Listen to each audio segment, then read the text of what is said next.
CEOs, beware of those bearing data. There's a famous quote often attributed to W. Edwards Deming that says, without data, you're just another person with an opinion. And you've probably heard this quote before.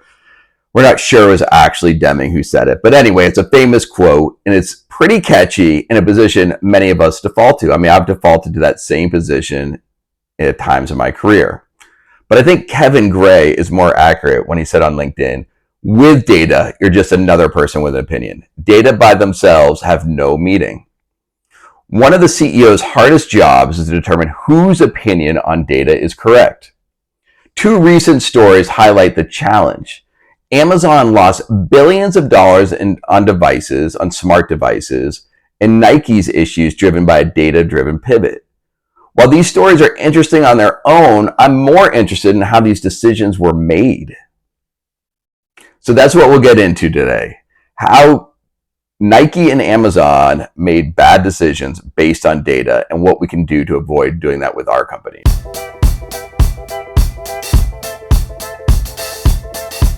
In an article on Amazon by Dana Matoli, she highlights that Amazon continued to invest and lose money in devices based on an internal metric called downstream impact, DSI. The article quotes, part of the reason that devices have been able to accrue so many losses is because of Amazon's reliance on an internal metric called downstream impact, or DSI. It assigns a financial value to a product or service based on how customers spend within Amazon's ecosystem after they buy it. DSI is not a precise metric and has led to double and triple counting of revenues and other consequences. Why would Amazon place so many bets on this metric? In the Wall Street Journal article, Matola notes, this metric was developed by a team of economists, including a Nobel Prize winner. I mean, I don't know how they developed the metric, but in the world of opinions on data, they would have a pretty good argument. I mean, it's a Nobel Prize winner. It's a team of economists. They would have an argument about data.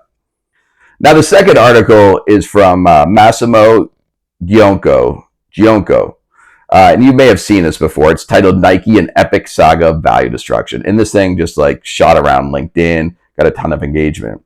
And he highlights three decisions made by Nike that had a serious impact on the company. One, Nike eliminated categories from their organization, brand, product development, and sales. Nike became a DTC-led company, direct-to-consumer-led company, ending wholesale leadership. And then Nike changed its marketing model, centralizing it and make it data-driven and digitally led. These decisions were made by experts on the opinions of the data. In the time since these decisions were made, Nike has lost billions of dollars in market cap, and the stock has fallen to the lowest level since 2018. And now they have a new CEO. So it was a bad decision. Neither article provided a lot of data, a lot of detail on how the decisions, detail on how the decisions were made, but both articles made it clear that the decisions were made based on data in an attempt to be more data-driven. Since many people hold data to almost be the holy grail of decision-making, how did these decisions go so badly?